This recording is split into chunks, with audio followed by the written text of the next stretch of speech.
नमस्कार आप सभी को एक और एक दिन की शुरुआत झारखंड में। और मैं आई हुई हूँ अपनी सहेली मीना के घर। यहाँ पे मीना नीचे फूल तोड़ रही है पूजा के लिए और मैं निकल पड़ी हूँ मॉर्निंग वॉक के लिए।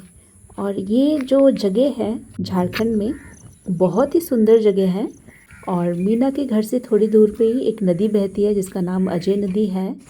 तो मैं वहाँ तक वॉक करके जा रही थी और आप देख सकते हैं कितनी हरियाली है। और ये ब्रिज है, इसके नीचे जो नदी है इसका नाम अजय नदी है। और बहुत ही सुंदर लोकेशन है, बहुत ही शांत। और प्रकृति की सुंदरता बस देखते ही बनती है यहाँ पे।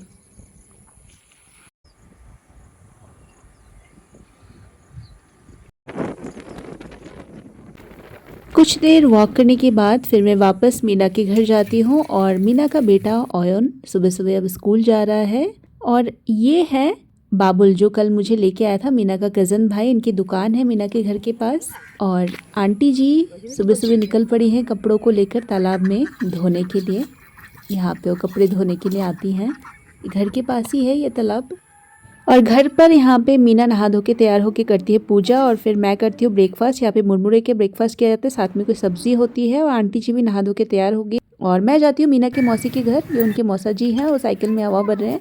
मैं साइकिल लेने के लिए गई थी और जब मैं वापस आती हूँ तो देखती हूँ मीना का जो भाई है बाबुल, उसकी दुकान के बाहर सांप आ रखा है। तो दुकान उन्होंने बंद की हुई है और सारे गाँव वाले इकट्ठे हो रखे उस सांप को वहाँ से भगाने के लिए। और फिर सांप दिखता है, यहाँ झाड़ुओं के अंदर छुपा हुआ था सांप। ये देखिए सांप देख सकते हैं आप। और फिर ये सब कह रहे थे कि ये सांप ऐसा सांप है जिसके काटने में जहर नहीं होता, मतलब सांप जहरीला सांप नहीं है। तो इस वजह से ये इसको वहाँ से भगा देते हैं। फिर सारे गांव वाले सांप को काफ़ी दूर तक भगा के आते हैं। और फिर साइकिल जो मैं मीना के मौसी के घर से लेके आई थी, मैं और मीना साइकिल लेकर के निकल पड़ते हैं मीना के मामा के घर तक जाने के लिए। ये चितरंजन शहर है और इस शहर में मैंने अपनी पढ़ाई पूरी की थी 12th तक की। और बहुत ही सुंदर शहर है। ये जो रोड आप देख रहे थे, अभी आप देख रहे हैं, इस रोड में हम लोग रोज़ साइकिल से स्कूल जाते थे। बहुत ही सुंदर शहर है, बहुत ही हरा भरा और शांत सा शहर है।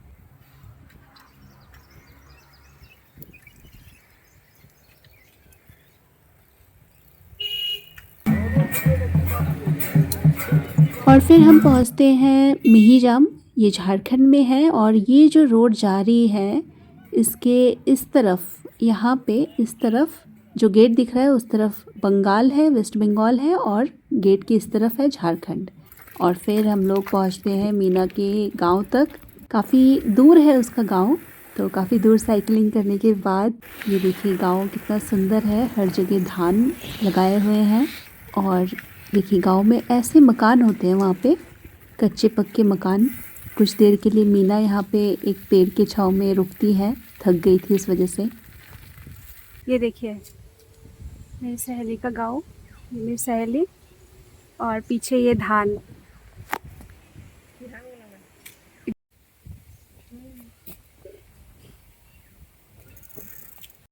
और फिर और ज़्यादा साइकिलिंग करके हम लोग जाते हैं खेत के बीच से। और एक जगह ऐसी आती है जहाँ पे पानी पूरा भरा हुआ था। और अब सोचिए मीना के लिए कितना मुश्किल है, वो यहाँ से साइकिल चला के मिहिजाम तक, जो मार्केट मैंने दिखाया वहाँ तक रोज़ जाती थी पहले जब ये मामा के घर रहते थे। तो काफ़ी दूर पड़ता है और काफ़ी स्ट्रगल भरी लाइफ होती है। इस तरीके के रोड से, पानी भरे रोड से डेली आना जाना करना बहुत ही ज़्यादा स्ट्रगल भरी लाइफ होती है, बहुत मेहनत लगती है। और मैं तो अपनी सहेली को मतलब सैल्यूट करूँगी कि वो इतने साल से इतनी दूर, उसने पढ़ाई भी की जब मेरे साथ स्कूल में थी, तो इतनी दूर से वो स्कूल तक जाती थी और डेली आती थी। और सेम इसी तरीके से वो अभी भी काम के लिए जाती है। और ये मीना के गांव में ही एक मंदिर है, काली माता का मंदिर, जो उनकी कुल देवी है। तो यहाँ पे जब भी वो आती हैं माता के आगे माथा टेकती है। और उसके घर के पास ही एक गांव के अंदर ही एक तालाब सा है। फिर हम पहुँच जाते हैं घर, मीना की मामी और ये मीना की नानी और ये मीना के नाना जी का घर। और फिर मामी जी हमें दोपहर का भोजन करवाती हैं। और ये हैं मीना के मामा जी। और ये मीना के नाना जी के घर के पीछे की तरफ यहाँ पे कुछ खेती बाड़ी करते हैं। घर में जो सब्जियाँ इस्तेमाल करते हैं वो इधर उगाते हैं। और मामा जी यहाँ पे लगे हुए हैं खेत में, कुछ ना कुछ उगाते रहते हैं, तो उसी में वो व्यस्त हैं। बादल पूरे आ गए हैं, पूरे बादल हो गया, बारिश हो सकती है। बहुत अच्छी हवा चल रही है। पानी बहुत ऊपर है, यहाँ पे बहुत सारे पेड़ पौधे हैं, इस वजह से पत्ते इकट्ठे हो रखे हैं पानी में। इस तरफ खेत है इनका। यहाँ पे घर में जो सब्जियाँ होती है वो यहाँ पे उगाते हैं, बाकी बड़े खेत तो बाहर है। और यहाँ घर के पीछे की तरफ का दरवाज़ा है। और ये है घर के आगे की तरफ का दरवाज़ा। यहाँ एक कुआं भी है। और फिर मैं जाती हूँ मीना के दूसरे और एक नाना जी जो उसके घर के बगल में ही रहते हैं, उनके घर। यहाँ पे उनकी पोती को एक कहीं पे फंक्शन पे परफॉर्म करना था, इस वजह से वो तैयार हो रही है। उसको मीना की मौसी की बेटी तैयार कर रही है और उसकी मम्मी उसके पैर में आलता लगा रही है। और ये नानी और नानी की मम्मी। और फिर मैं जाती हूँ मीना के घर के पीछे की तरफ।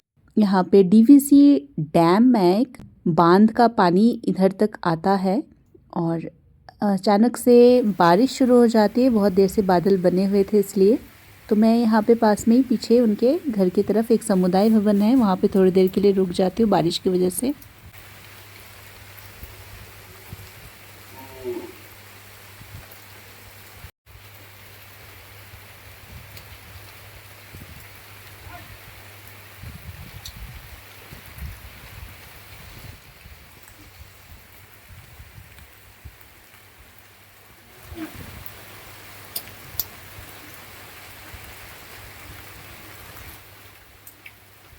कुछ देर बाद बारिश रुकने के बाद मुझे बहुत तेज़ की प्यास लगती है, तो इस वजह से यहाँ पे गवर्नमेंट ने नए नल लगवाए हैं, तो इस वजह से मैं यहाँ से पानी पीती हूँ।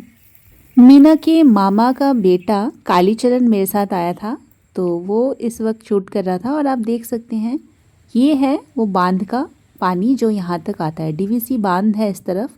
और यहाँ पे गांव में कितने अच्छे फूल लगे हुए हैं। और मौसम देखिए, आसमान देखिए कितना सुंदर हो रखा है। और ये मेरे आगे जो चल रहा है ये कालीचरण है। और जब मैं घर पहुंचती हूँ देखती हूँ मामा जी और गांव के और एक अंकल जी आ रखे हैं। वो मिलकर के कुछ मिठाई वगैरह घर में बना रहे हैं। ये मामी जी हैं, ये नानी हैं, और ये वो बिटिया है जो बगल में तैयार हो रही थी। अभी ये तैयार होके आ चुकी है, कितनी सुंदर लग रही है। और यहाँ पे मिठाइयाँ बन रही है क्योंकि त्योहार का समय है, तो गांव में ऐसा नियम होता है कि त्योहारों में घर में मिठाइयाँ बनाई जाती हैं, उससे घर में लक्ष्मी आती है घर पे।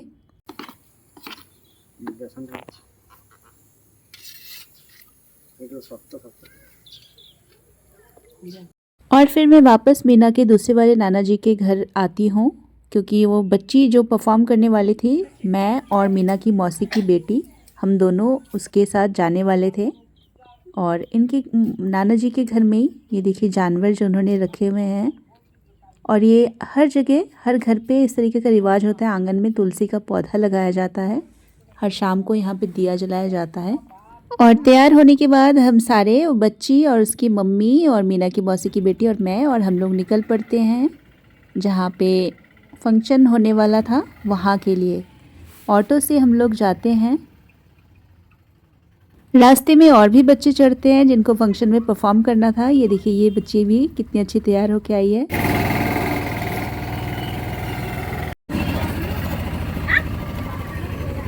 और यहाँ से निकलता है वो घर जहाँ पे बचपन में हम लोग रहते थे, हमारा घर था। तो इस सड़क के सामने से हम गुजरते हैं और फिर पहुँचते हैं उस जगह पे जहाँ पे फंक्शन था। यहाँ पे स्टेज लगा हुआ है और सामने यहाँ पे दुर्गा पूजा का पंडाल भी लगा हुआ है। और यहीं पे आज परफॉर्मेंस कुछ होने वाली है डांस एकेडमी की तरफ से। कुछ एक डांस एकेडमी थी उसकी तरफ से। यहाँ पे देख सकते हैं दुर्गा पंडाल। छोटे नन्हे मुन्ने कलाकारों के द्वारा नृत्य प्रस्तुत किया जाएगा। ओम जयंती मंगला काली भद्रकाली। थोड़ी देर बाद ही चीफ गेस्ट आने के बाद यहाँ पे परफॉर्मेंस शुरू हो जाती है और एक के बाद बहुत ही अच्छी अच्छी सुंदर सुंदर परफॉर्मेंस यहाँ पे देखने को मिलती है। यहाँ पे नृत्य और संगीत के माध्यम से देवी दुर्गा के बारे में बताया जाता है। महिषासुर जो कि कठिन तपस्या करके ब्रह्मा देव को प्रसन्न करता है और उनसे वर मांगता है कि पूरे त्रिलोक में कोई भी देवता, दानव या पुरुष उनको मार न सके। इसके बाद सभी देवताओं की शक्तियाँ एकत्रित होती हैं और देवी दुर्गा प्रकट होती हैं और वो एक भीषण युद्ध के बाद महिषासुर का वध करती हैं।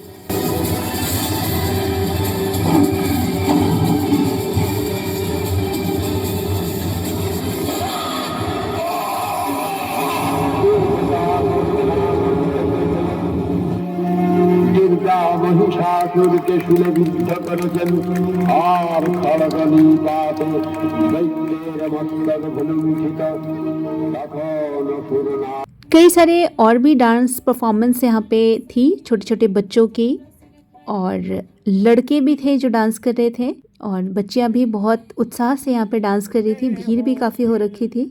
यहाँ पे देख सकते हैं आप सब, बहुत ही सुंदर प्रदर्शन था डांस का, नृत्य का, और खाने के स्टॉल भी लगे हुए थे। और उसके बाद मैं और मेरी सहेली की बहन हम लोग पंडाल की तरफ भी गए, माँ दुर्गा के दर्शन करके आए और फिर से डांस परफॉर्मेंस देखा। और कुर्सियाँ थोड़ी कम थी तो इस वजह से नीचे बैठ गई थी मैं, क्योंकि काफ़ी देर से खड़ी थी तो पैर में दर्द होने लगा था। तो धीरे धीरे प्रोग्राम अपने समाप्ति के ओर बढ़ चला और लास्ट में सारी औरतों ने मिलकर के डांडिया नृत्य का प्रदर्शन किया और इस तरीके से बीतता है हमारा आज का दिन।